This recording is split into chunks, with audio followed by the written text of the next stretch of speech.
안녕하셨습니까? 지난 강의 때 대인연경에 대해서 이야기를 했었죠. 부처님께서 깨달으신 이 연기법에 대한 이야기를 지난 시간에 했습니다. 부처님께서는 우리들의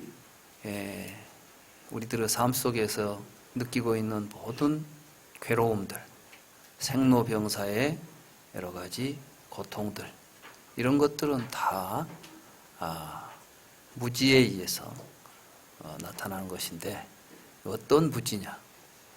그건 우리들의 의식이 항상 어떤 걸 대상화시키고, 그러니까 나와 남이 분별된 상태에서, 주관과 객관이 이원화된 상태에서 분별을 일으키고, 그 분별을 일으키는 그 마음이 결국은 잘하는 생각을 만들어내고, 그 잘하는 생각을 계속 붙잡고 살기 때문에 내가 태어나서 내가 죽는다는 이러한 생각을 우리가 삶 속에서 끊임없이 일으키고 있다는 것입니다. 이러한 잘못된 생각을 우리가 어떻게 물리치고 정말 삶 그 자체를 바르게 바라보고 그 삶 속에서 행복한 나날을 영위할 것인가? 이게 이제 부처님께서 깨달아 우리에게 가르쳐준 바른 길입니다. 그런데 이게 개인적으로는 개인의 생사를 일으키지만 사회적으로는 서로 갈등과 투쟁을 일으키고 있는 게 또한 이러한 연기의 도리다. 그래서 이제 이 대인연경에서 보면 연기의 두 가지 이 길을 부처님께서 보여주고 있습니다. 실제로 우리들이 이제 대부분 많이 이야기되고 있는 연기는 무명에서 노사가 일어나는 연기는 이야기하더라도 어떻게 해서 사회적 갈등이 벌어지고 있는가, 이런 이야기들은 잘 안 하죠. 그런데 부처님께서는 이 대인연경에서 연기를 개인적인 고통의 연기와 사회적인 고통의 연기를 다 같이 말씀하시면서 우리는 이 연기의 도리에 무지하기 때문에 지금까지 인류는 고통 속에 휩싸여 있었고, 여기에 이 진리를 이해하지 못한다면 인류가 고통에서 벗어날 길이 없다, 이런 말씀을 하셨습니다. 앞으로 우리가 또 공부를 계속하면서 연기에 대한 이야기는 계속 해야 됩니다. 왜냐하면 이 연기를 올바로 깨닫기라고 하는 것이 그렇게 쉽지가 않습니다. 부처님 말씀을 듣고 그 자리에서 단박 깨칠 수도 있겠지만, 우리는 지금까지 살아온 우리의 삶 속에 우리가 가지고 있는 사고방식이 있어요. 사람들은 자기가 이미 형성된 사고방식에 의해서 움직인다는 사실을 잘 모르죠. 그리고 자기 생각대로 움직인다고 생각해요. 모두가 다 자기 생각대로 살고 있다고 생각하시죠. 그래서 내가 자유로운 사람이다, 이렇게 말을 해요. 근데 사실은 여러분들의 생각이 다 연기하고 있어요. 어디엔가 지금 어떤 조건에 의해서 나타나고 있다는 말씀이에요.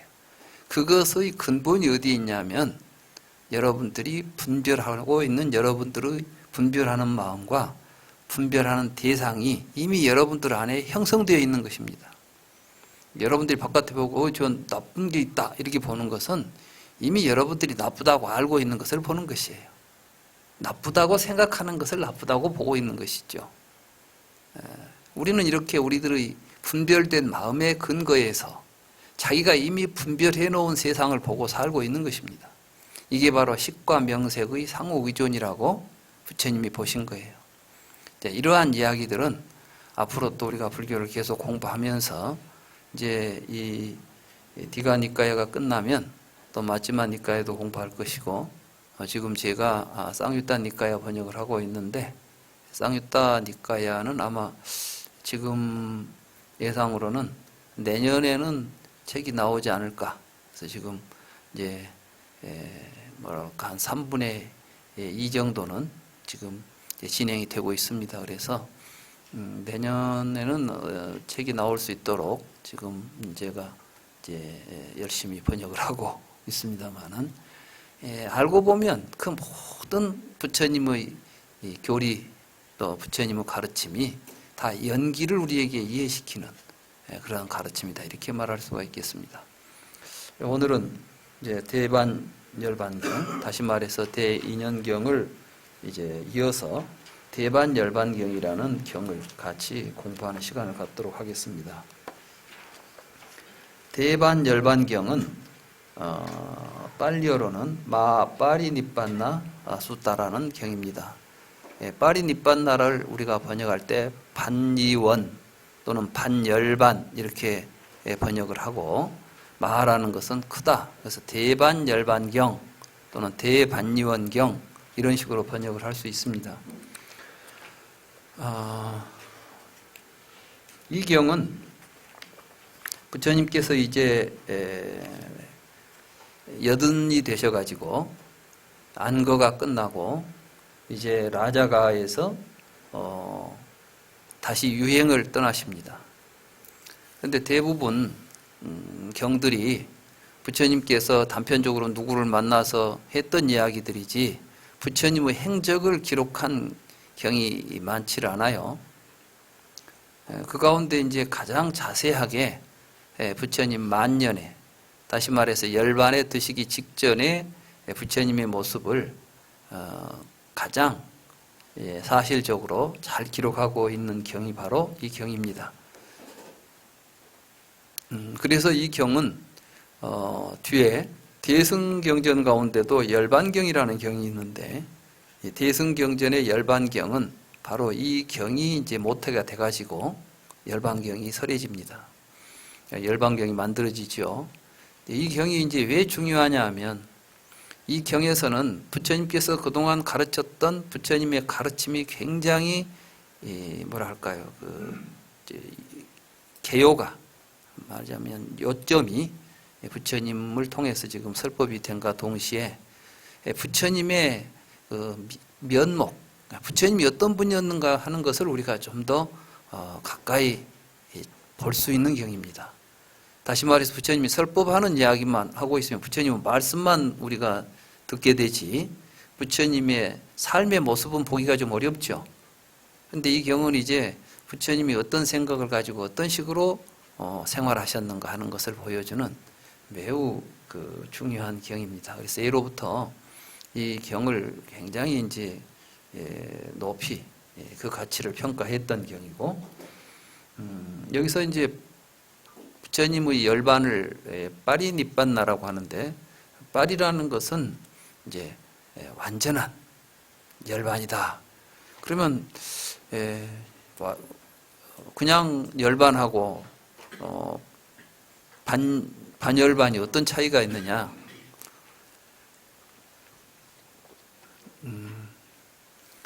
모든 번뇌를 여의고 생사의 굴레에서 벗어난 상태를 우리가 열반이라고 부르죠.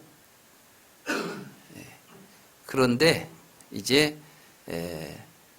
이 생에서 그 삶을 이제 다 마무리 지은 그러한 열반을 성취한 분이 이제 마지막으로 이 세상의 모든 삶을 정리하시는, 이걸 이제 반열반이라고 그래요. 그러니까 이제 반열반이다 그러면 우리말로 하면 돌아가셨다는 말씀이죠. 근데 이제 우리가 돌아갔다, 죽었다 이 말은 뭐냐면, 자라는 집착이 있을 때, 나라는 게 있어가지고 내가 죽는다는 생각이 있으면 이제 어디로 돌아간다 이런 이야기가 있지만은, 이미 무아와 공의 이치에 통달해서 오고 감이 없다는 사실, 생사가 본래 없다는 것을 깨달은 분이 어디로 가겠으며 어디서 오겠습니까? 그렇죠? 부처님께서는 이렇게 말씀하셨어요. 사람이 죽은 뒤에 어디를 갔습니까? 아니, 또 죽기 전에 어디서 왔습니까? 그러니까 나무를 문질러서 불이 켜지면 불이 생기죠. 그럼 우리는 이 불이 어디서부터 왔다고 해야 되겠는가? 이 불이 꺼진 다음에는 어디로 갔다고 해야 되겠는가? 이런 질문을 하세요. 우리는 태어나서 죽을 때까지 어떤 나라는 존재가 시간적인 지속성을 가지고 있다고 생각하니까, 이게 이제 태어나기 전에는 어디 있다 와가지고 여기서 몇 년 머물다가 또 죽은 다음에 어디로 가겠거니, 이런 생각들을 가지고 살지요. 근데 부처님께서는 이게 다 식과 명색에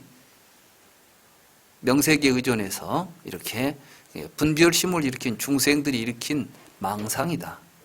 이런 망상을 떠나서 우리의 삶을 있는 그대로 보게 되면 사실은 우리의 삶은 어디서 온 적이 없습니다.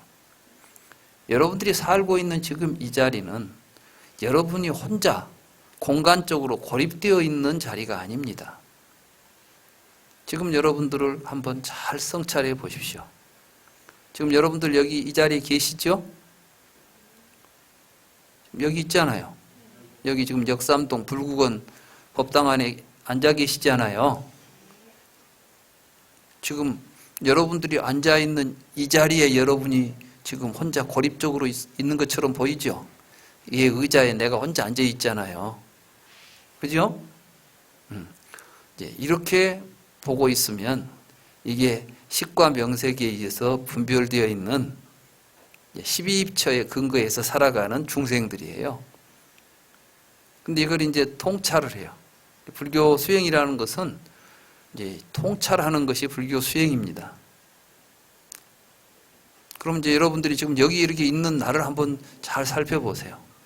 여러분은 어떻게 해야 여기 있을 수 있어요? 숨을 쉬어야 있을 수 있겠죠? 그죠? 여러분들이 나가 여기 존재한다고 하는 것은 공간적으로 여러분들이 얼른 보기에는 여러분들은 눈으로 볼 때는 이런 얼굴과 이런 모습을 하고 이런 옷을 입고 있는 내가 지금 여기에 앉아 있죠? 그죠? 여러분 하나의 공간을 차지하고 있으면서 그 바깥에 있는 건 내가 아닌 것들이죠. 여러분들은 몸 밖에 있는 건 나 아닌 것들이 있잖아요. 나 아닌 것 속에 나 혼자 지금 있죠. 이렇게 나를 바라보면 그 나는 참 외롭습니다. 인간에게 아주 고질적인 병이 하나 있어요. 이게 뭐냐면 외로움이에요. 많은 사람들이 외로움을 느끼면서 왠지 나만 외로운 것 같아. 다른 사람들은 모두 다 잘 있는 것 같은데 나 혼자 고독한 것 같아. 근데 다 안을 들여다보면 똑같은 생각을 하고 있는 거예요. 그 생각의 뿌리가 뭔지를 모르죠, 우리는. 부처님께서는 그게 뭐냐 하면 나를 지금 남과 분별해 놓고 있으니까 그 나는 이렇게 내 눈에 보이는 공간적인 한계가 있고 내가 의식적으로 분별하고 있는 내가 하나 분별이 되면 그것과 아닌 다른 것들은 나와 무관한 것으로 우리가 갈라버려요. 그렇게 될 때 우리는 근본적으로 고립된 존재입니다. 그렇기 때문에 우리는 외로울 수밖에 없는 것입니다. 그런데 정말 내 모습을 이제 잘 살펴보세요. 그게 난가? 여러분들은 숨을 쉬어야 그 자리에 있을 수 있어요. 여러분들이 숨을 쉰다는 것은 밖에 있는 나 아닌 공기를 내가 지금 들이마셔야 된다는 이야기죠. 또 여러분들이 들이마신 숨은 반드시 내놔야 됩니다. 한번 들이쉰 숨은 내 숨이니까 못 내놓겠다고 버틸 뿐. 아무도 우리는 내가 마신 숨을 내놓지 않을 수가 없고 내놓으면 다시 또 숨을 들이키지 않을 수 없습니다. 이렇게 우리는 숨을 쉴 때 존재하죠. 그러니까 나는 공간적으로 고립돼 존재하는 것이 아니라 바깥 세상과 내가 지금 만나는 자리에 있는 거예요. 만나지 않으면 나는 존재할 수 있습니까? 없습니까? 세계와 내가 하나로 엮어져 있어야만 나는 존재하지요. 세계와 분리되어 있는 데가 없다니까요. 여러분들의 의식도 그래요. 사실은 여러분들이 가지고 있는 의식조차도 눈으로 보고 귀로 듣고 냄새 맡고 만져서 만들어진 의식이지 여러분들은 몸속에 의식이 살고 있지 않다는 것입니다. 그래서 부처님께서는 안과 색을 전하여 안식이 발생한다. 눈으로 뭘 보면은 보는 의식이 나타나는 거예요. 그걸 여러분들은 붙잡고 이게 나다라는 생각도 하고 여러 가지 생각을 일으키지만 알고 보면 나의 존재는 세계의 존재하고 한 번도 분리된 적이 없어요. 분리된 적이 없는데 어디서 왔겠어요? 우리가 어디서 왔다는 이야기는 분리된 개체가 세계 속으로 들어왔다가 분리된 개체가 세계에서 빠져나갔을 때 왔다 갔다 하는 이야기도 할 수 있고 태어나서 죽는다는 이야기도 할 수 있지만 본래 우리 존재가 세계와 하나가 되어 있는 존재라고 한다면 올 때도 없고 갈 때도 없고 태어날 일도 없고 죽을 일도 없는 거예요. 그런데 우리는 공연히 지금 우리 눈에 비치는 이 몸을 나라고 취해가지고 이놈이 태어나서 죽는다고 생각하고 또 그 몸을 가지고 살면서 일으키는 여러 가지 망상들을 나라고 붙잡으면서 그놈이 죽은 뒤 어디로 갈 것인가를 걱정하는 거예요. 그러니까 이게 근거가 있는 걱정입니까? 아무 쓸모없는 걱정입니까? 아무 쓸모없는 걱정을 붙잡고 사는 거예요. 그러면서 막상 지금 여기에서 우리가 사는 삶은 고통에 빠져 있는 거예요. 그죠? 우리가 지금 여기에 살고 있는 이 삶이 행복해야 될 거 아니에요. 여러분 내일 행복해지면 뭐가 좋겠어요? 내일 행복한 것은 평생 여러분들이 행복할 수 없다는 이야기야. 왜냐하면 우리에게 내일은 안 와요. 내일을 만나보신 분,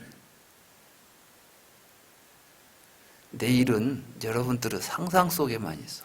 머릿속에만 있지 내일은 절대 여러분들 앞에 나타날 수 없는 날이에요.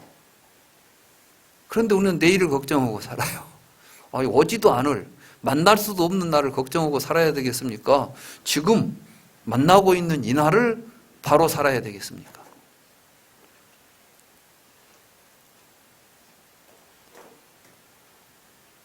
바로 지금 여기를 우리가 행복하게 만들어야 돼요. 과거는 현재에 존재합니까? 존재하지 않습니까? 다 지나가 버렸잖아. 왜 지나가 버린 이야기를 또 붙잡고 끄집어내려고 해? 우리는 항상 과거를 끄집어내면 고통스러워요. 미래를 바라보고 있으면 불안하게 돼 있어. 그러니까 우리의 삶이 고통과 불안에 휩쓸리는 것은 항상 이렇게 없는 것들을 붙잡고 있기 때문에 생긴 일들이에요. 그래서 없는 것은 없는 줄 알아야 되고 있는 것을 보면 지금 나는 이 세계하고 함께 있습니까? 따로 있습니까? 함께 있어요. 함께 있어. 여러분이 지금 이렇게 있게 해주기 위해서 다른 것들이 다 여러분들을 돕고 있는 거예요. 알고 보면. 지금 여러분들이 이렇게 있다는 것은 여러분 날로 있는 게 아니에요. 여러분 스스로 능력에 의해서 지금 이렇게 존재하고 있는 게 아니라 수없이 많은 자연들이 여러분들 환경이 여러분들을 이렇게 있게 해주는 거예요. 이걸 이제 좀 종교적으로 말하면 모든 천신들이 여러분들을 위협하는 거예요, 지금. 아시겠어요? 그런데 따로 뭐 천신이 나를 위협하나만 할 것이 없어. 여러분들이 그걸 깨닫게 되면 나는 온 우주가 다 내 몸이고 나와 한 몸이구나. 이런 생각을 가지고 살면 두려울 것도 없고 외로울 것도 없고 걱정할 것도 없고. 그러니 또 내가 이렇게 많은 은혜를 받고 있으니 내 주변에 있는 모든 것들에게 나는 다 나를 내줘야 되겠다. 이런 생각을 하게 되면 여러분들이 외롭겠어요? 그럴 리가 없는 거예요. 이게 무아예요.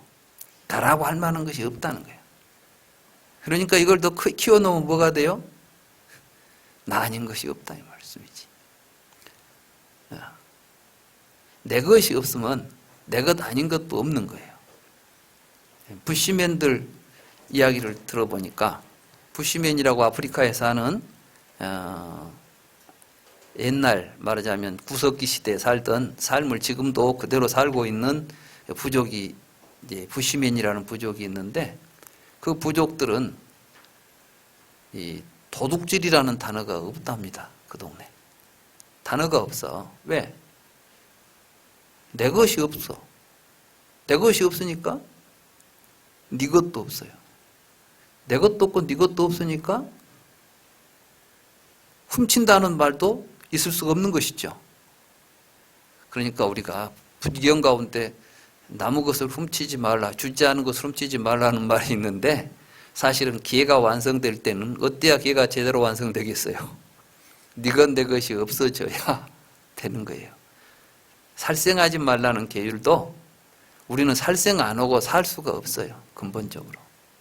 그런데 네 생명 내 생명이 둘이 아니고 한 생명이라고 하게 되면 사실은 죽일 일도 없는 거예요.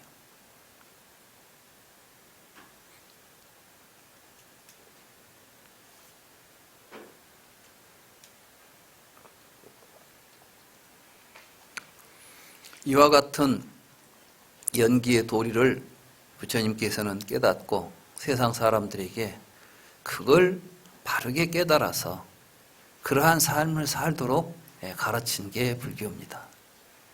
그런데 이제 이 부처님께서 이제 나이 80이 되셨어요. 그래서 이제 라자가라고 하는 라자가에 있는 기짜꾸따가 어디냐면 기짜꾸따가 그 영취산이라는 곳이에요. 이제 아마 불교 성지 순례를 하신 분들은 마가다국의 라자가 쪽에 가서 보면 뭐 산이 하나 있는데 산에 가면 바위가 독수리 같이 생긴 바위가 있대요. 그래서 그걸 보고 영취산. 거기서 이제 대승경전에 보면 그 영취산에 계시면서 부처님께서 법화경을 설했다. 그래서 이제 이걸 보고 영산이라 그래요. 그래서 이제 우리가 보죠. 영산제 같은 거 하죠. 이게 전부 이제 부처님이 가장 중요한 설법을 많이 하신 또 장소가 그 영취산이에요. 기짜꾸따. 그래서 기짜꾸따 여기에서 이제 머무셨는데, 우리나라의 이제 정악, 음악을 영산회상, 뭐 중광지곡 이렇게 하죠. 본래 우리 전통 음악이라는 게 조선시대 만들어진 음악이 아니고 삼국시대 때부터 고려시대를 거쳐서 조선시대로 이어져 오는 우리 음악이 있습니다. 우리들이 부르는 노래가 갑자기 조선시대 와가지고 만들어지고 고려시대 때까지 부르던 노래는 없어져 버리고 그러지는 않겠죠. 그렇잖아요. 뭐 일제시대 때 부르던 뭐 노래 지금도 부르잖아요. 뭐 한마는 대동강화 지금도 부르지 않아. 문화라는 것은 어떤 사상이나 종교가 변화된다고 해서 하루아침에 갑자기 변할 수는 없습니다. 세종대왕께서는 고려시대 때까지 내려오던 우리 음악이 조선시대에 들어왔죠. 조선시대에 들어왔을 때 모든 걸 이제 정리하신 분이에요. 그래서 이제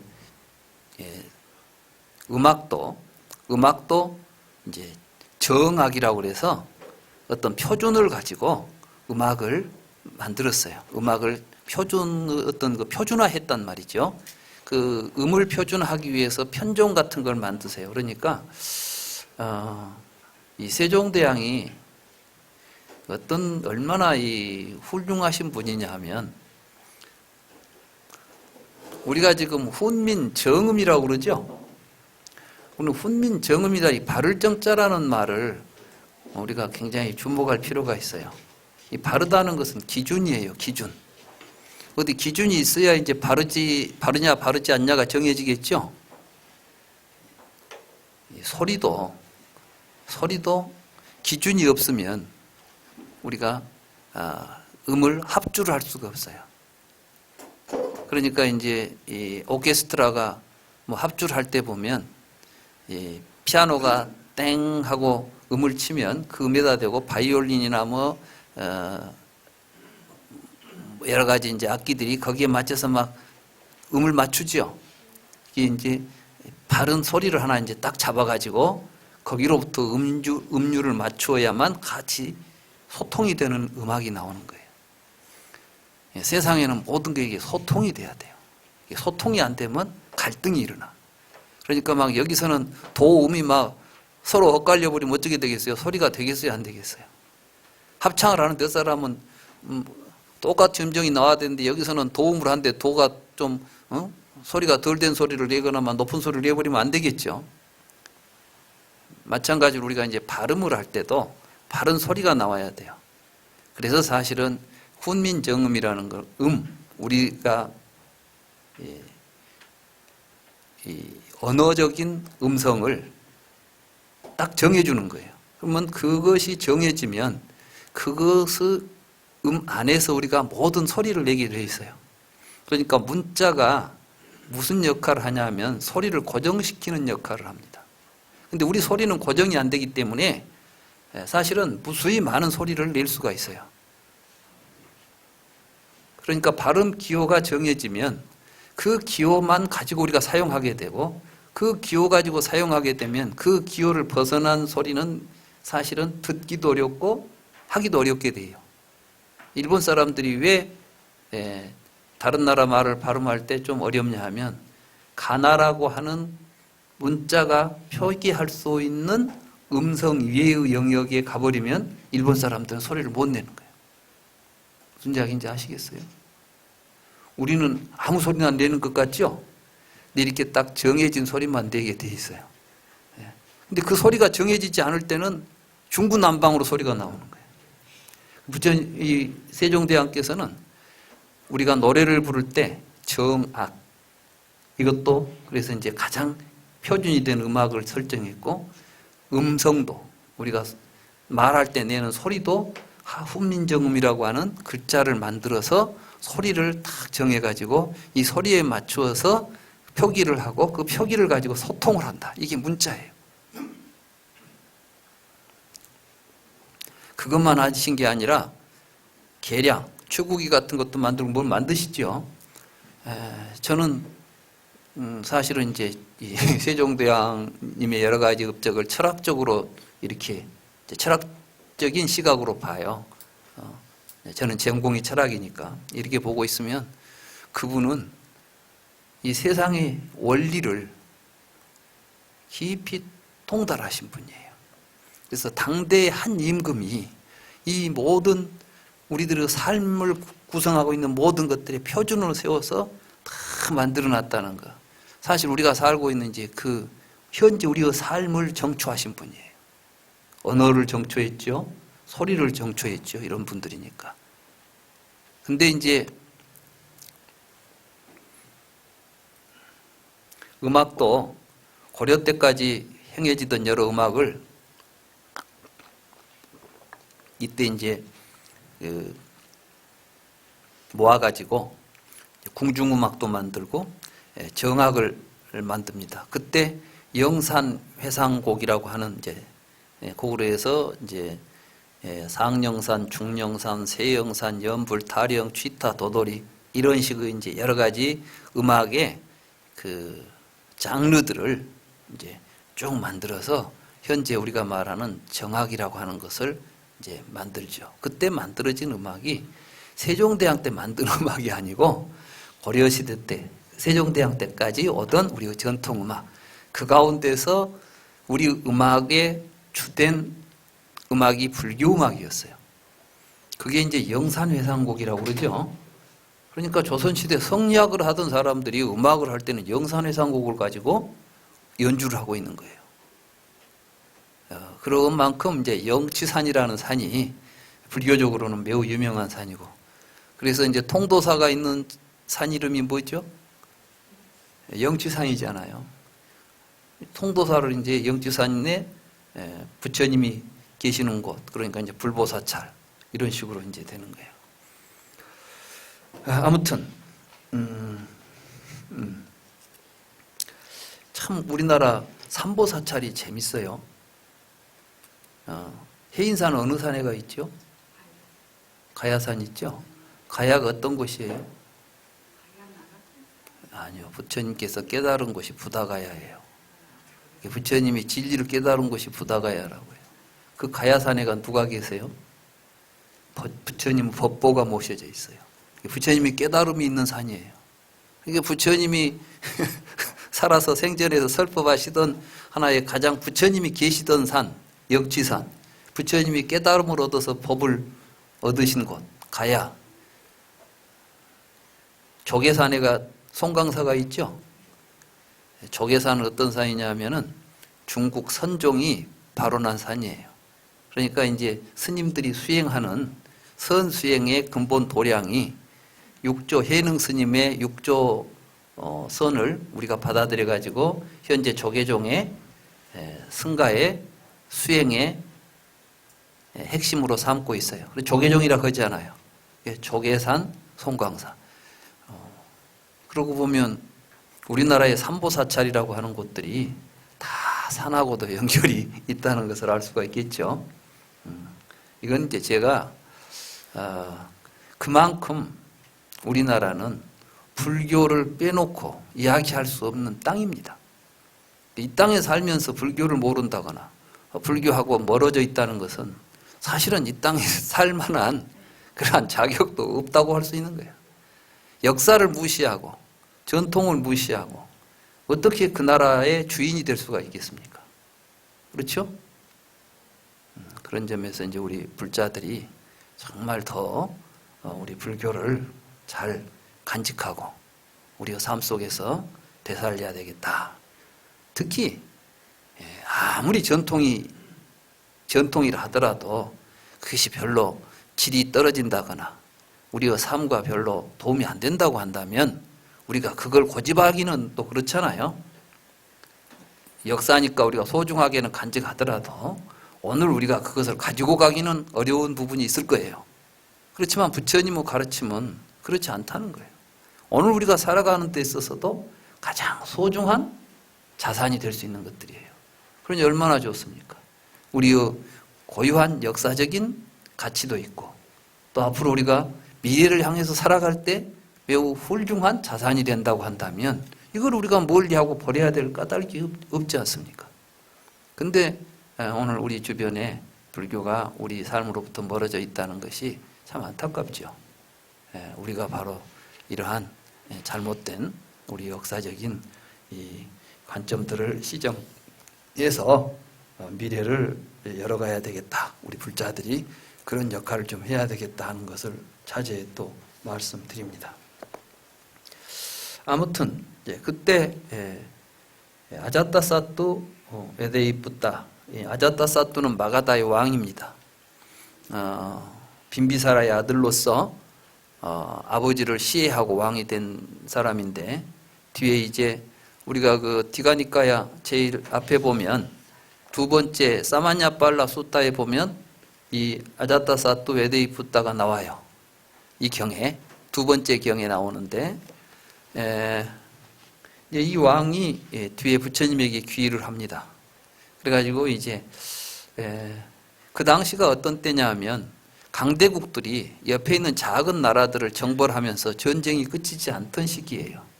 그래서 이미 부처님의 나라인 카필라바스투는 꼬살라라고 하는 그 북쪽에 있는 우리가 보통 사위성이라고 그러죠. 슈라바스티가 수도고 그 나라의 이름은 꼬살라인데 이 꼬살라의 왕이 정벌해가지고 석가족은 망해버립니다. 그러니까 이제 사실 부처님은 말년에 석가족들이 다 이제 멸망해버리고 나라도 이제 조국도 잃어버린 상태에서 지금 이제 전국을 인도를 돌아다니면서 교화하셨던 거예요. 그때 이제 또 왓지라고 하는 조그마한 나라가 있는데 이 아자타사뚜가 마가다가 큰 나라인데 이제 이 나라를 침공해서 정벌하려고 합니다. 그런데 부처님에게 와서 이제 은근히 물어보는 거예요. 자기가 이제 직접 오기가 그러니까 와사카라라고 하는 신하를 보내가지고 우리가 지금 왓지를 공격하면 어떻게 되겠습니까? 괜찮겠습니까? 이렇게 이제 묻는 거예요. 부처님께서 지금 이 전쟁을 뭐 하는 것이 좋다고 하시겠어요? 근데 이제 그때 부처님께서 이렇게 간접적으로 이렇게 말씀하십니다. 여러분들의 책 200쪽에 보면 그때 11-4 있죠?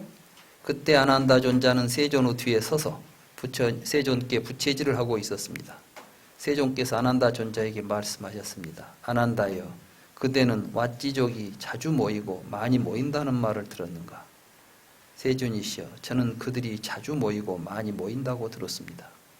아난다여, 왓지족이 자주 모이고 많이 모이는 한 아난다여, 왓지족은 당연히 쇠퇴하지 않고 번영할 것이다.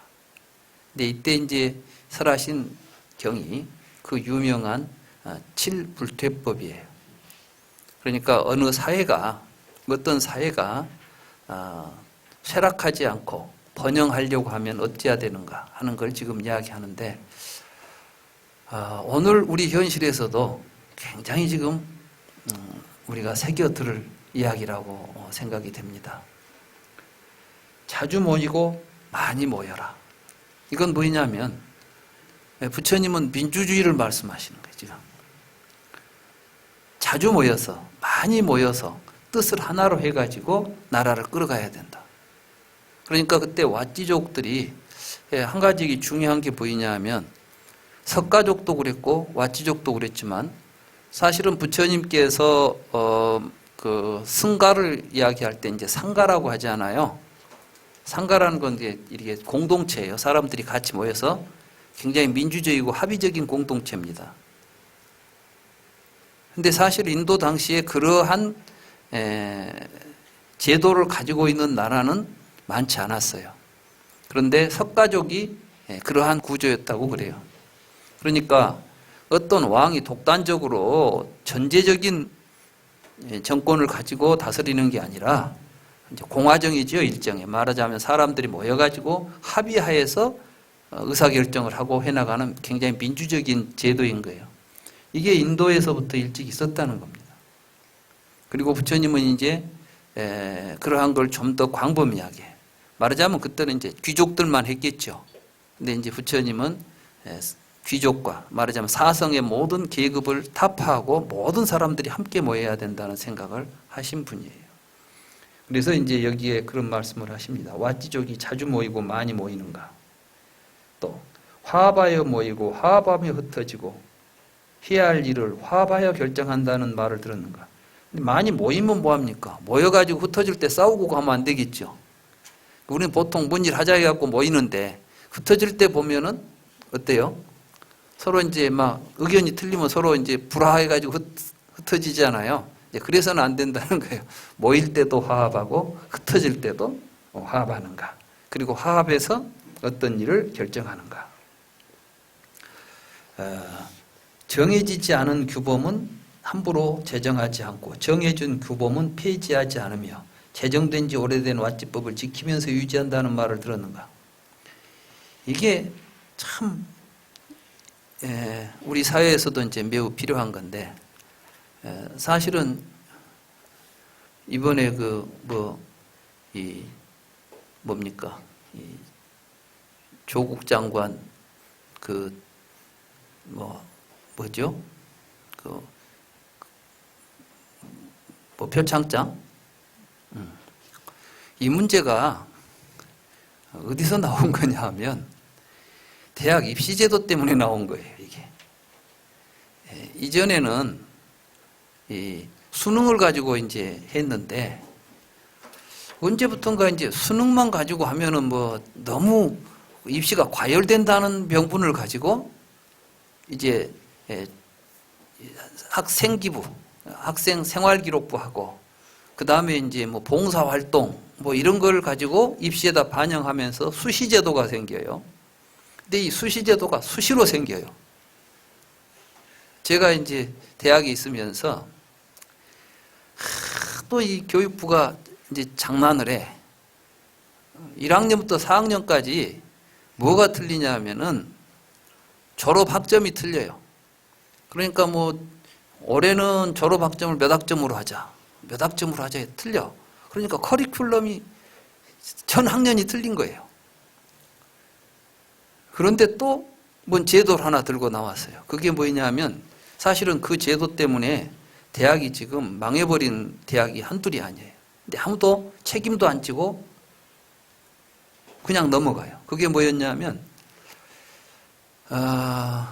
전두환 정권 때 이 학과를 폐지하고 학부제를 했어요. 왜 학부제를 했냐? 학부제가 좋아서 한 게 아니야. 학과제로 해놓으니까 이 데모를 하는데 선배들이 후배들을 갖다 자꾸 이렇게 이제 데모를 끌고 다니는 거예요. 그러니까 과를 없애버리면 선후배 간의 관계를 끊어버리려고 대학의 제도를 바꿔버려요. 그래가지고 이제 이 학부제로 모집을 합니다. 그러면은 인문대가 전체적으로 인문학부 그래가지고 학생들을 모집한 다음에 1년 동안 학교를 다니다가 2학년 올라갈 때 진급할 때 이제 자기가 원하는 과로 가게 되는데, 그렇게 되면은 어떻게 되겠어요? 좋은 학과로 몰리겠죠. 그러면 이제 좀 그 인기가 없던 학과는 계속 이제 이 뭐랄까 질이 떨어지는 학생들만 모이게 되고, 이렇게 해가지고 제대로 된 학과 발전이 될 수가 없는 구조를 만들어 버렸어요. 그게 이제 교육을 위해서 만든 게 아니라, 명분은 뭐였냐면 고등학생들이 뭘 아느냐, 대학교 와서 스스로 선택할 수 있는 권리를 준다, 이런 명분 아래서 학부제를 만들었어. 학부제를 만들었는데 이제 또 시대가 변하니까 학과제로 다시 변환이 다 됐어요. 그런데 또 어느 날 갑자기 학부제 비슷한 제도를 하나 들고 나왔는데, 이게 모집 지형은 광역화라든가 뭐라든가 이렇게 했는데, 내용은 똑같은데 이름만 달려가지고 온 거예요. 내가 그때 이제 학과장 할 때였는데, 교육부에서 이제 그걸 설명하러 왔대요. 그 제도를 설명해가지고 모두 이제 그 제도를 시행하라. 근데 그걸 강제로 할 수 없으니까 어떻게 하냐면, 대학마다 이걸 채택하면 교육부에서 지원을 하고, 채택을 안 하면 불이익을 주겠다. 근데 대학이 지금 사실은 대학 납부금 갖고 운영되는 게 아니라 대부분의 대학, 사립대학도 거의 많은 부분을 국고에서 지원을 해줘요. 우리나라 그러니까 사립대가 참 웃기는 거예요. 국고 지원은 지원대로 받고, 또 납부금은 납부금대로 많이 받으면서, 그러니까 우리나라 사학제도가 굉장히 문제가 많습니다. 그러니까 지금 대학들이, 사립대학들이 이제 속을 들여다보면 아주 이 비리라는 걸 캘라고 생각하면 한둘이 아니에요.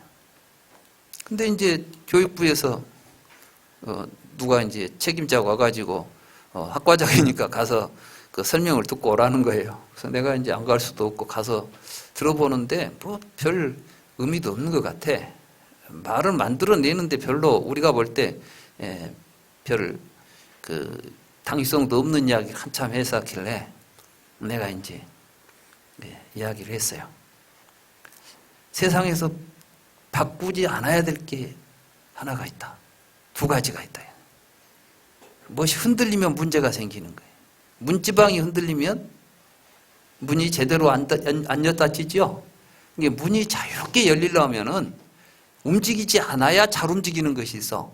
그게 뭐냐면 문지방이 안 움직여야 문이 잘 움직이겠죠. 대학이 잘 운영되려면은 대학에 만들어진 한 제도가, 이게 교육은 10년지 대계라 그래서 교육 제도나 이런 것들은 멀리 내다보고 한번 만들어 놓으면 그걸 가지고 교육을 해야지, 해마다 무엇이 바꿔지면 문제가 안 생길 수가 없는 것이 교육인 거예요. 부처님께서 이렇게 말씀하십니다. 부처님은 말씀은 항상 고정된 것이 없다 이렇게 말하니까, 부처님의 말씀이 문지방처럼 고정되지 않는 것이 있어요. 이게 뭐냐면 연기법이라고 하는 이 진리는 절대 변치 않는데, 그 연기법이라는 진리 아래서 모든 것이 다 움직이는 거예요. 부처님은 모든 것은 무상하다. 그러니까 네 가르치면 뭔가 항상된 것이 없지 않느냐, 항상 변하지 않느냐. 그러니까 무상하다는 그 사실만큼은 변하지 않는, 이게 변하지 않는 것 속에서 변화가 일어나게 해야 된단 말이죠. 이 시대의 변화에 따라간다 하더라도 우리가 시대의 변화에 적응해 가기 위해서는 변함없는 어떠한 큰 틀을 하나 만들어 놓고 그것 속에서 움직여야 되는데, 그것조차 흔들리면 중심이 흔들어져 가지고 이도저도 안 되는 거예요. 아무것도 안 되는 거지. 다 깨져버리는 거지. 파괴되는 거죠. 내가 이제 그 이야기를 했어요. 교육제도만은 함부로 바꿔서는 안 되는 것이 교육제도다. 근데 너희들은 지금 날마다 바꿔대고 있는데 이래 갖고 무슨 교육이 된다고 하느냐? 내가 이제 그러면서 이제 문지방 이야기를 했죠. 문지방이 움직여버리면 문이 제대로 되겠냐? 지금 교육부라는 데가 문지방을 짜야 될 때가 밤낮 문지방을 요리 틀고 저리 틀고 있으면 우리는 어떻게 하란 말이냐? 당신 알고 있냐 지금? 1학년부터 4학년까지 커리큘럼이 각기 틀리고 졸업학점이 다 틀린데 이렇게 해갖고 어떻게 대학이 운영되겠냐. 내가 이제 하니까 그 답변이 참 기가 막힌 답변을 해요. 그래서 내가 이 나라가 참 웃기는 나라구나 이 생각을, 교육부라는 데가, 그 담당자가 아니 아무것도 안 하면 안 한다고 욕하고 하면 한다고 욕하면 우리는 어쩌란 말이오. 그러니까 이 교육부라는 데가 할 일이 없어. 그러니까 날마다 교육제도 하나씩을 가지고 이런다고 해놓는 게 아무 근거도 없는 뭘 이렇게 쓱쓱 해놓는 거야. 거기다가 더욱 가관인 것은 그때 봐가지고 권력자나 자기들 편의에 맞게 하는 거예요. 지금 이제 그 당시가 뭐였냐면 돈 있고 가진 사람들이 좋은 대학에 가도록 하려면 어떻게 해야 되겠어요? 그러니까 이제 그런 제도를 만들었어요. 막 표창장 이런 거. 근데 가난하고 없는 사람들이 그런 거 어떻게 생각이라고 또 생각할 수도 없는 걸 만들어 놓고 경쟁이라고 시켜 놓은 거야. 명분은 뭐냐면은 과도한 애들 과외 이런 것들이 이제 과열되니까 다른 여러 가지 입학을 할 수 있는 다양한 방법을 모색한다 해가지고. 사실 저도 이제 제 아들이 그런 것이 필요하다 해가지고 내 친구가 소방서장을 한 친구가 있어가지고 야 거기 어떻게 좀 가서 봉사활동 할 수 있냐? 아니 봉사활동 하는 장소 구하기도 어렵다니까요. 아니 솔직히 말해서 이 많은 학생들이 입학생들이 다 봉사활동으로 가려면 어디로 가야 되겠어요? 그것도 빽 있어야 가더라고. 그래서 나도 내 친구한테 가니까 보내라. 그래서 내가 이제 우리 애를 보냈죠. 가니까 가서 이제 소방서 가서 며칠 하고 와서 하나 이제 봉사활동 했다고 하나 증명서 띄어갖고 왔더라고. 내가 내 자식을 그 상황에서 해봤기 때문에 부모가 자식을 학교 보내는 상황에서 그런 상황이 되면은 할 수밖에 없잖아요. 근데 그런 걸 가지고 지금 와서 이런 이야기 해버리면 교육 제도를 문제 삼아요. 지금 교육 제도를 날마다 바꿔놨다고. 지금 여기서 문제 삼아야 될 것은 지금 그러한 일들이 거기만 벌어졌겠어요? 일이 뒤지면은 누가 그러더라니까. 내가 전에는 몰랐는데 이번에 조국 사태를 보고 나니까 나도 죄인입디다 그러더라고. 말하자면 나도 내 애 학교 보낼 때 해놓은 걸 보니까 나도 죄가 많습디다 그러는 거예요. 그럼 전부 죄인을 만들어 놨잖아요. 이런 제도들을 문제 삼아야지. 그래가지고 이제 이 규범을 함부로 제정하고 말이죠. 정해준 규범을 막 폐지하고 지멋대로 해버리고 그러면 안 되는 거예요, 이게. 나라의 법도 그래요. 그래서 이제 독재하려고 생각하니까 갑자기 유신헌법을 만들어대고 지멋대로 하다가 지금 나라 다 망쳐놨잖아요. 어떤 국가의 법을 세워가지고 처음에 우리가 세웠던 그 재헌국회에서 만들었던 헌법이나 이런 것들은 굉장히 좋은 민주주의 제도였어요. 근데 그 뒤에 이제 독재하려고 생각한 사람들이 삼선 개헌해버렸죠? 없는 말 개헌을 지멋대로 해야 되는 거예요. 이제 그걸 다시 이제 또 하자고 개헌하고 앉아있어요, 지금 우리가. 복원하자고. 이게 이제 부처님 말씀을 보시면은 정해지지 않은 규범을 함부로 제정하거나 이미 정해져서 잘 되고 있는 걸 함부로 폐지하거나 오래 유지됐다는 건 뭘 의미해요? 오래됐다는 건 합의가 잘 이루어졌다는 거거든. 그럼 그대로 잘 가는 것이 좋다는 이야기죠. 이래야 쇠퇴하지 않고 번영합니다. 우리도 지금 좋은 법을 만들어서 이제는 더 이상 고치고 뒤집고 하지 않을 법을 잘 만들어가지고 지켜나갈 필요가 있겠죠. 우리가 번영하려면 이런 게 중요합니다. 그 다음에 이제 또 왓지족은 노인을 공경하고 존중하고 존경하고 공양하며 그들의 말을 경청하려고 한다는 말을 들었는가. 사실은 이제 노인은 사회적인 경험이 많습니다. 그래서 이제 그 사람들의 말을 우리가 귀담아 들을 필요가 있는 것이죠. 이건 무엇을 의미하냐면은 어떤 사회가 발전을 하기 위해서는 부처님은 굉장히 진보적인 사람이에요.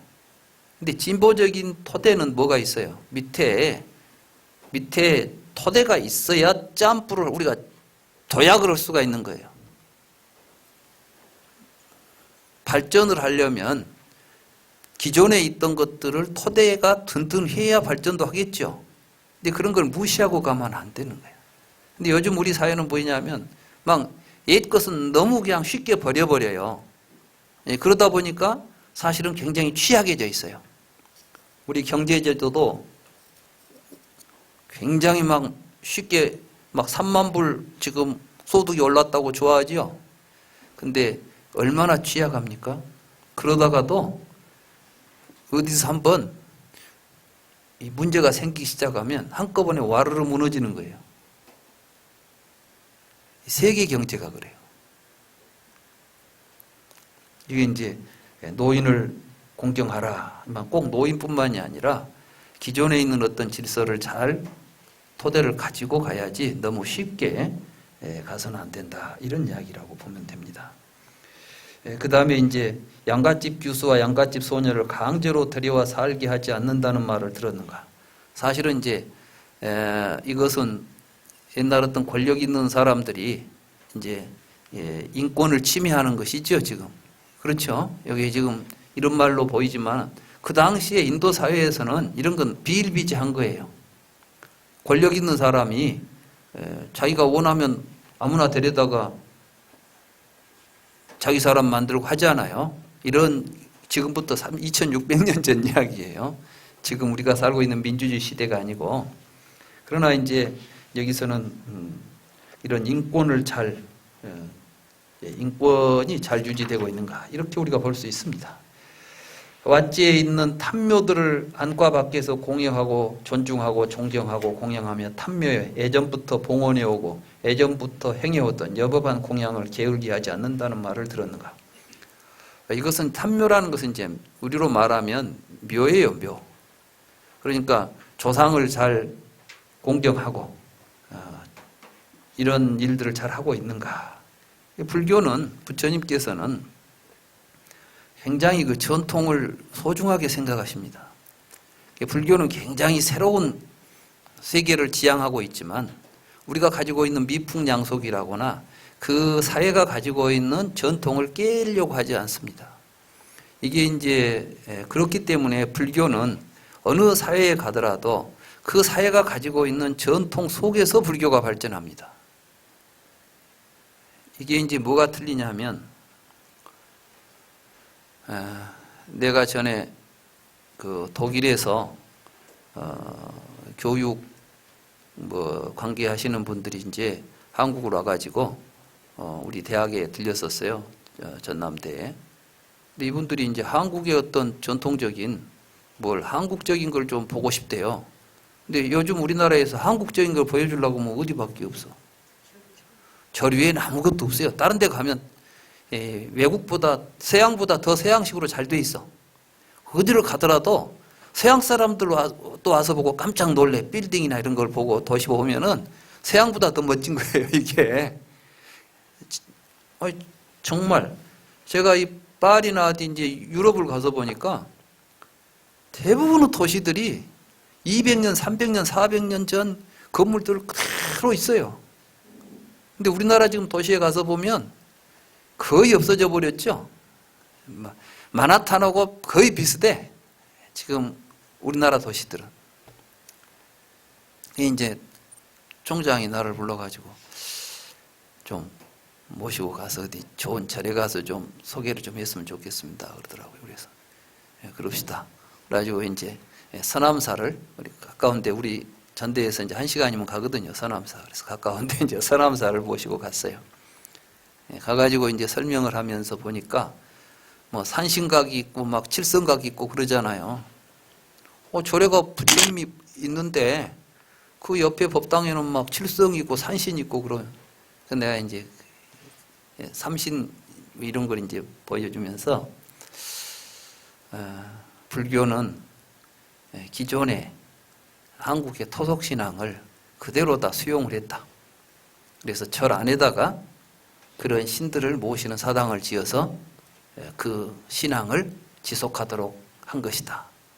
그래서 이제 그런 이야기를 했더니 굉장히 감동을 하더라고요. 왜냐하면 종교라는 게 항상 보면 배타적이에요. 다른 건 용납을 안 해.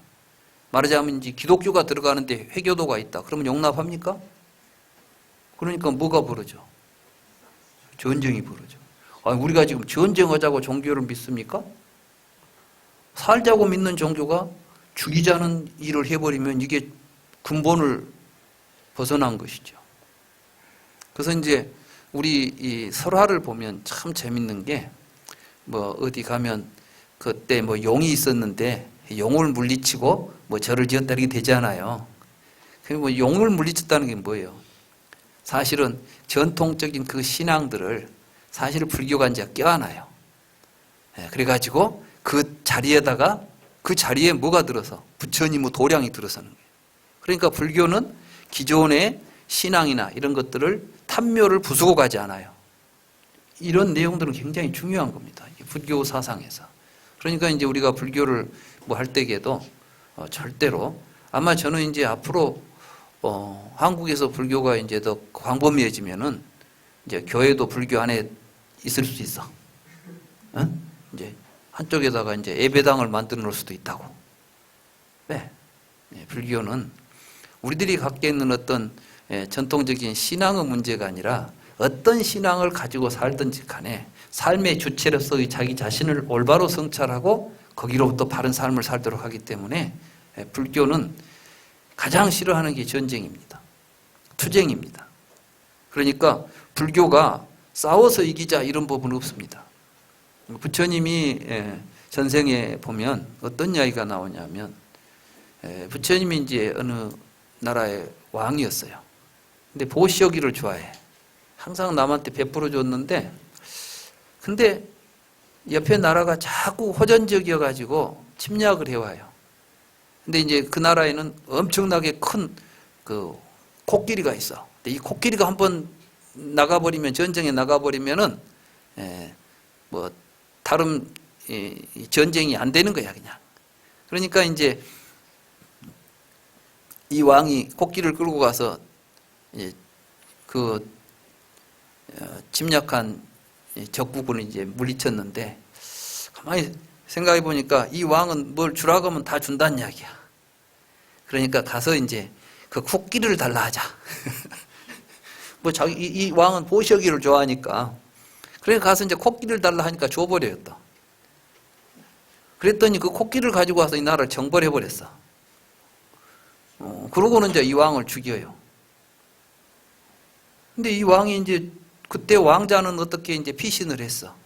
근데 이제 소문을 들어보니까 왕을 이제 성 밖에서 목을 쳐 죽인다는 이제 그런 이제 이야기를 듣고 왕자가 이제 그 변장을 하고 이제 구경꾼처럼 와서 그걸 보게 됐어요.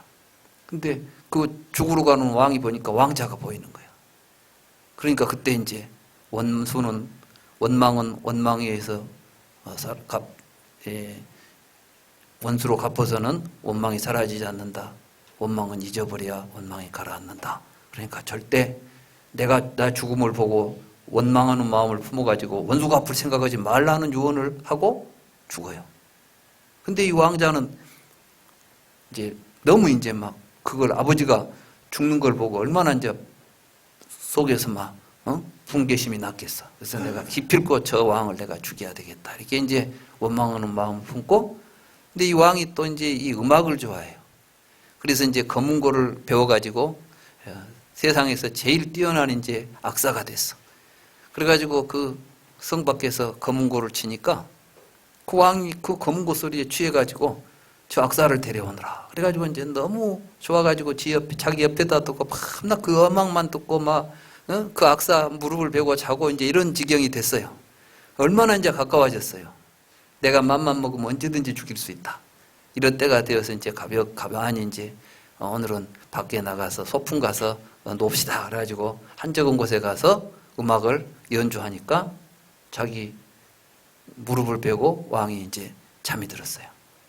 그때 이제 비수를 가지고 왕을 죽이려고 하는데 아버지 유언이 생각나는 거예요. 절대 원수를 갚아서는 안 된다. 그래서 몇 번 주저하는데 그 왕이 깜짝 놀라서 일어나면서 무슨 일이 없느냐. 내가 지금 큰 꿈을 꿨는데 전 왕의 왕자가 나를 죽이려고 하는 내 가슴에 칼을 꽂는 꿈을 꿨다는 거예요. 그러니까 이제 사실은 이러해서 내가 지금 이러고 있다는 이야기를 쭉 하니까 그 왕이 감복을 해가지고 이 나라를 다 너에게 물려주마 해가지고 결국 다 줬다. 이런 이야기를 하면서 그때의 그 왕자가 바로 사가모니 부처님의 전생이다. 이런 이제 전생담들이 만들어져요. 이건 무엇을 의미하냐면은 정말 견디기 힘든 어떤 원한의 경지에 가더라도 원한으로서 폭력으로서 해결하려고 하지 마라. 이런 가르침이 있는 불교가 불교라는 이름을 가지고 전쟁을 할 수가 없겠죠. 사실은 불교가 지금까지 지탱해온 가장 큰 힘은 바로 이런 것들입니다. 그래서 이러한 말씀들은 바로 그러한 것들의 근거에서 보면 부처님께서는 오랜 전통으로 내려오는 미풍양속들을 함부로 깨지 마라. 또 그 다음에 이제 이게 중요해요. 왓지족은 아라한들에게 여법한 보호소를 마련하여 오지 않은 아라한들은 그 나라에 오도록 하고 와 있는 아라한들은 그 나라에서 편안하게 지내게 한다는 말을 들었는가. 그러니까 이제 국가가 왕성하려면은 훌륭한 정신적인 지도자들이 많이 모여서 그러한 영적인 스승들이 많은 나라가 돼야 돼요. 지금 우리나라에는 이런 사람들이 없어. 영적인 스승이 없는 거예요. 전부 뭐만 있어요? 재벌 이런 게 존중받죠. 돈 많고 권력 있는 사람들이 존중받지. 이런 영적인 우리들의 삶에 있어서 정말 우리가 어떻게 사는 것이 올바른 삶인지 가치 있는 삶인지 이런 것들을 일깨워 줄 수 있는 스승들이 없다. 그런 사람들이 많이 모인 나라가 앞으로는 부강할 것이다. 우리가 이런 데서 부처님의 이런 정치 사회적인 메시지를 볼 수가 있습니다. 부처님은 단순히 뭐 수도자로서 뭐 이런 이야기를 하신 게 아니고 부처님은 정말 건전한 사회, 아름다운 사회를 분명하게 우리에게 제시해 주고 있다. 근데 이 말 안 듣고 결국은 왓지족을 이제 무력으로 막아다가 침공을 합니다. 근데 아무튼 그러고 나서 이제 부처님께서 제자들을 불렀어요. 그래가지고 비슷한 이제 설법을 하시는데 204쪽에 보면 거기 이렇게 그 비구들이 세존에게 대답하자 세존께서 말씀하셨습니다. 비구들이여, 비구들이 자주 모이고 많이 모이는 한 비구들은 당연히 쇠퇴하지 않고 번영할 것이요. 비구들이여, 비구들이 화합하며 모이고 화합하며 흩어지고 승가가 해야 할 일을 화합하여 결정하는 한 비구들은 당연히 쇠퇴하지 않고 번영할 것이요. 비구들이여, 비구들이 정해지지 않은 규범은 제정하지 않고 정해진 규범은 폐지하지 않으며 제정된 합계를 지키면서 유지하는 한 비구들은 당연히 쇠퇴하지 않고 번영할 것이요.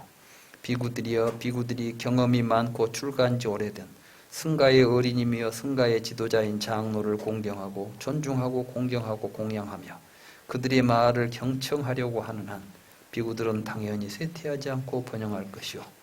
비구들이여, 비구들이 다시 존재하게 하는 이미 발생한 가래에 지배되지 않는 한 비구들은 당연히 쇠퇴하지 않고 번영할 것이요. 비구들이 숲에서 수행을 열망하는 한 비구들은 당연히 쇠퇴하지 않고 번영할 것이요. 비구들이 각기 주의 집중으로 확립하고 오지 않는 훌륭한 수행자들은 오게 하며 이미 온 훌륭한 수행자들은 편안하게 머물게 하는 한 비구들은 당연히 쇠퇴하지 않고 번영할 것이요. 비구들이여, 이 7가지 불태법이 비구들에게 있고 비구들이 7가지 불태법에서 일치하는 한 비구들은 당연히 쇠퇴하지 않고 번영할 것이요. 오늘 우리 현실하고 비교를 해보면 우리가 참 부족한 게 많죠.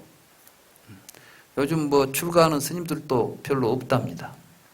출가도 안 하려고 하고 실제로 수행하는 스님들은 올 때 갈 데가 없고 실제로 이제 수행에만 전념하는 스님들은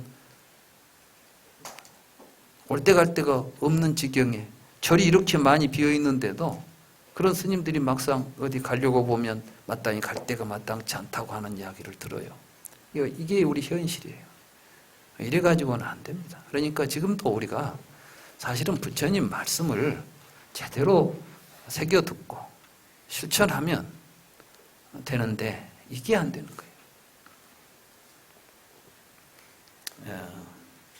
거예요. 그 밖에도 이제 여러 가지 불태법들이 있습니다. 여러분들이 이제 항상 좀 살펴보시면서 우리가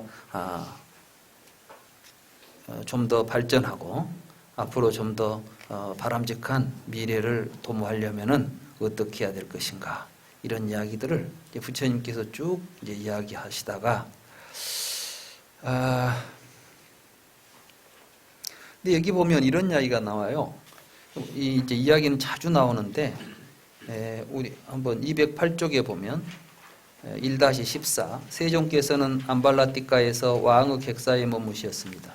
세종께서는 암발라띠가 숲에서 왕의 객사에 머무시면서 비구들에게 참으로 이러한 많은 설법을 하셨습니다. 계행은 이런 것이다. 삼매는 이런 것이다. 반야는 이런 것이다. 계행을 두루 실천하면 삼매라는 큰 과보와 큰 공덕이 있고, 삼매를 두루 닦으면 반야라는 큰 과보와 큰 공덕이 있고, 반야가 충만한 마음은 모든 번뇌, 즉 용루, 유루, 견루, 무명루에서 바르게 해탈한다. 이런 내용의 설법이었습니다. 이게 이제 결국은 이 이야기가 뭐냐 하면, 사실 부처님께서 비구들에게, 그러니까 이제 제자들에게 하신 설법의 내용은 계정해 사막을 잘 닦으면 그로 인해서 우리가 바른 견해를 얻게 되고, 그 바른 견해를 가지고 팔정도를 실천하고 살면 열반을 성취할 수 있다는 내용이에요.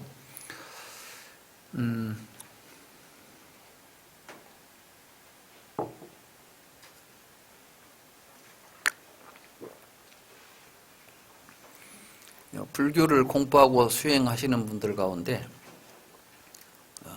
불교를 공부해가지고 도를 닦아서 깨달음을 이루어가지고 뭘 얻고 싶다 하는 아주 굉장히 강한 큰 뜻과 열망을 가지고 수행하시는 분들이 참 많이 계신 것 같습니다. 근데 부처님께서 정작 가르치신 것은 계율을 잘 지켜야 된다. 계율을 지키지 않으면 선정에 들어갈 수가 없다. 선정에 잘 들어가야만 밝은 지혜를 얻을 수가 있다. 그러니까 선정은 뭐 얻기 위해서는 선정이죠. 삼매에 들어가서 뭘 신통한 걸 보려고 우리가 수행을 해야 되겠습니까? 지혜를 밝히기 위해서 수행을 해야 되겠습니까? 선정 수행에, 불교 수행 선정, 우리가 지금 우리 주변에 명상이님이 선정이니 뭐 화두를 드니 뭐든지 하지 않아요. 윗바사나가 됐든 화두가 됐든 결국은 이 선정을 통해서 지혜를 밝혀가지고 그 지혜를 가지고 우리가 올바른 여실직이 있는 그대로 실상을 바로 보는 것이 깨달음이지, 여기에서 다른 게 하나도 없습니다. 불교를 공부를 잘 못하고 있어요. 우리가 지금 기대를 잘 못하고 수행을 하는 거죠. 여기에 이 이야기가 어느 대목에도 여러 차례 등장해요. 반유원경에 보면. 그래서 동네에서 어느 동네 갈 때마다 이제 그 동네 비구들을 모아놓고 이런 설법 하시고 또 지나가고 이렇게 지나가고. 그러니까 이제 부처님께서는 마지막에 이제 쭉 유행경이라는 이름으로 이 경이 번역이 되기도 했어요. 왜냐하면 마지막에 이제 쭉 여러 곳을 쭉 돌아다니시면서 지금 설하신 경을 다 모아놓은 거니까. 그러니까 여기에는 작은 경으로 말하자면 여러 개의 경이 지금 한꺼번에 모아져 가지고 부처님의 행적과 더불어서 설해지고 있다고 볼 수가 있는데, 대부분 이제 이야기는 이런 것들입니다. 그래서 또 하나 이제 여기에서 또 재밌는 것은 어떤 거냐 하면은 암바빨리라고 하는 여기 아니다.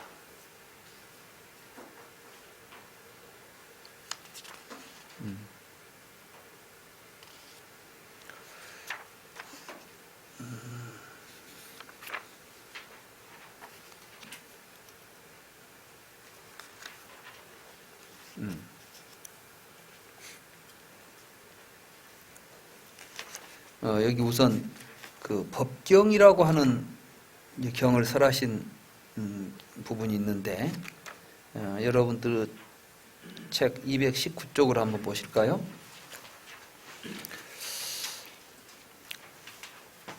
(2-6에) 보면 그때 아난존자가 세존을 찾아와서 세존에게 예배하고 한쪽에 앉았습니다. 아난다 존자는 한쪽에 앉아서 세존께 말씀드렸습니다. 세존이시여, 나디카에서 죽은 비구 사라는 어느 곳으로 갔으며 그의 내세는 어떠합니까? 세존이시여, 나디카에서 죽은 비군이 난다와 청신사 수디따, 청신녀 수자따, 꾹꾸다, 깔린가, 니까따, 까띠사바, 뚜따, 산뚜따, 바따, 수바따는 각각 어느 곳으로 갔으며 그들의 내세는 어떠합니까? 사람들은 모두 이제 사람이 죽으면 어디로 갔는가 이런 게 이제 궁금하지 않아요. 부처님한테 와서 이제 모두 물었어요. 그러니까 이제 사라비구는 어디로 어떻게 해서 이제 사라비구는 해탈해가지고 그냥 해탈했으니까 어디로 간다고 할 수가 없겠고, 난다비구는 오하분결이 조금 줄어들어 가지고 화생한 아나함으로써, 아나함은 이제 오지 않고 화생으로 딴 세상에 가가지고 거기서 열반을 할 것이다. 수바따는 이제 탐진치가 소멸해가지고 사담이 되었다. 해가지고 이제 사문사과를 설해요. 이게 이제 수다원, 사다, 마나, 마라한에 대한 이야기를 쭉 합니다. 근데 우리가 이 불경 속에서 한 가지 주목할 것은 부처님께서 살아있는 사람한테는 이 이야기를 안 합니다. 살아있는 사람한테 이제 그대는 수다원이다, 그대는 사다함이다, 그대는 아나함이다 이런 이야기를 하는 게 아니고, 그 사람이 죽어서 어떻게 됐습니까? 이제 이런 게 할 때만 이 길을 주고 있어요. 그런데 맞지마 니까야에 보면 이걸 보고 숙이라고 그래요. 숙이. 그러니까 우리는 보통 보살이 부처될 숙이를 받는 걸 숙이라고 하죠. 근데 부처님 당시에는 보살이 부처될 숙이를 부처님이 직접 준 것은 없고 이제 미륵한테만 줬다고 그러죠. 그리고 일반 사람이 죽으면 이제 그 사람이 다음 세상에 어디로 간다 이런 이제 이야기를 해주는 걸 보고 숙이라 그러는데, 그때에 어디로 간다고 이야기를 한 것이 아니고, 중요한 것은 그 사람이 죽었으니까 지옥에 갔다, 아귀로 갔다, 축생으로 갔다 이런 이야기를 한 게 아니고, 그 사람이 수행을 어느 정도 했는데, 그러니까 수행을 하다가 이제 불교 공부를 열심히 하다 이제 죽었어요. 그럼 사람들이 와서 이 사람은 열심히 공부만 하고 죽었는데 어떻게 됐습니까? 근데 죽었으면 그만이지 이럴 수는 없잖아요. 응? 그러니까 그러면 누가 공부하는데 공부하다 죽어버리면 그만인데 이런 생각하지 않아요. 그래서 이제 부처님께서 이 사람은 수다원이다. 수다원은 뭐냐면 7번을 왔다 갔다 한다는 거예요. 7번을 왔다 갔다 하다가 이 세상에 와가지고 다시 이 세상에 7번을 다른 세상 갔다 와가지고 아라한이 될 것이다. 어떤 사람은 이제 한 번 왔다 갔다 한다. 다른 사람은 이제 불환. 이제 아나함은 가서 오지 않는다. 아라한은 안 가고 여기서 열반한다. 이제 이런 이야기를 했어요. 이런 걸 보고 이제 천안통이라 그래요. 천안통이라는 건 뭐냐 하면은 사람이 죽어서 업에 따라서 다음 세상에 가는 걸 보는 눈이라는 뜻이에요. 근데 이거는 사실은 이제 잘 우리가 더 이상 이 부분에 대한 이야기는 앞으로 우리가 이제 수행을 해보면 그 수행의 단계가 있고 그 단계에서 어느 지점을 이야기한 것인가 하는 것이 있어요. 그런데 그 이야기를 지금 여러분들한테 제가 해봐야 무슨 이야기인지 이제 이야기도 어려울 것이니까 다만 이런 말씀을 하십니다. 아나율이라고 하는 분이 천안제일이라고 그래서 이런 걸 좋아하시는 분이에요. 근데 아나율 존자를 찾아가 가지고 부처님께서 내가 사람이 죽으면 다음 세상에 어디 간다고 하는 것은 내가 세상 사람들의 말에 세상 사람들이 입에 오르내리기 위해서도 아니고 세상 사람들을 속이기 위해서도 아니고 이익을 얻기 위해서도 아니고 뭣도 아니다. 뭐 때문에 그랬느냐? 사람들은 내가 그런 이야기를 해주면 아, 그 사람은 그렇게 열심히 하더만 저렇게 좋은 결과를 얻는구나. 그러니 나도 열심히 해야 되겠다. 이렇게 명심을 하고 더 열심히 수행을 하고 열심히 공부를 해가지고 이 생에서 편안하고 행복한 삶을 살게 된단다. 그러니까 지금 저 이야기가 지금 죽은 사람 어디 가는 것을 부처님이 지금 그게 궁금한 사람한테 막 그거 어디 갔다고 중계방송하는 것이에요? 그게 아니에요. 부처님께서 이렇게 말씀하신 것은 살아있는 우리들한테 해주는 말씀이에요. 우리들한테 자, 그러니 수행 결과는 반드시 있다.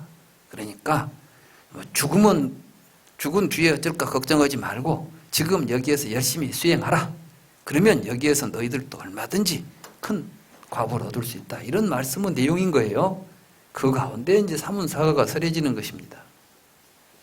그런데 우리는 마치 그런 이야기들에 너무 신경을 써가지고 자꾸 이제 이런 걸 물어봤어요. 그러니까 이제 부처님도 되게 이제 귀찮으셨지. 그러니까 또 뭐 어디 가니까 50명이 또 죽어갖고 어디 갔냐고 물어보러 오고 막 그러는 게 이제.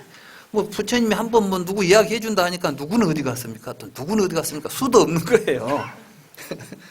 그러니까 그 이제 2-8이 굉장히 중요한 거예요. 여기에 이제 본심이 있어요.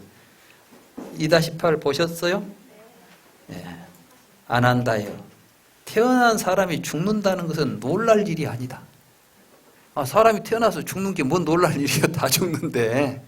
근데 뭘 그걸 가지고 만약 사람이 죽을 때마다 열애를 찾아와서 이런 일을 묻는다면 안 한다요. 그것은 열애에게 성가신 일이다. 안 한다요. 그러므로 이제 나는 법의 거울이라는 법문을 설하고자 한다. 이것을 부족한 거룩한 제자는 원한다면 나는 지옥을 파괴했고 축생의 자궁을 파괴했고 아기의 세계를 파괴했고 괴롭고 험난한 악취를 파괴했다. 나는 수다원으로서 결국은 정각을 성취하도록 결정되어 있다라고 스스로 자신을 해명할 수 있을 것이다. 그러니까 누가 말 안 해줘도 이제 내 말을 잘 명심하면 또 그대로만 하면 스스로 나는 이제 나쁜 데 안 간다. 나는 이제 열반을 성취하도록 결정된 사람이다. 이런 자신감을 가지고 수행할 수 있는 이야기를 해주겠다는 거예요. 그래서 아난다여 법의 거울 법문이란 어떤 것인가? 아난다여 거룩한 제자는 붓다에 대하여 세조는 아라한이시며 평등하고 바른 깨달음을 이룬 분이시며 세간을 아는 분이시며 위 없는 분이시며 사람을 길들이는 분이시며 천신과 인간들의 스승이시며 깨달은 분이시며 세존이시다라고 확고하고 청정한 믿음을 갖는다.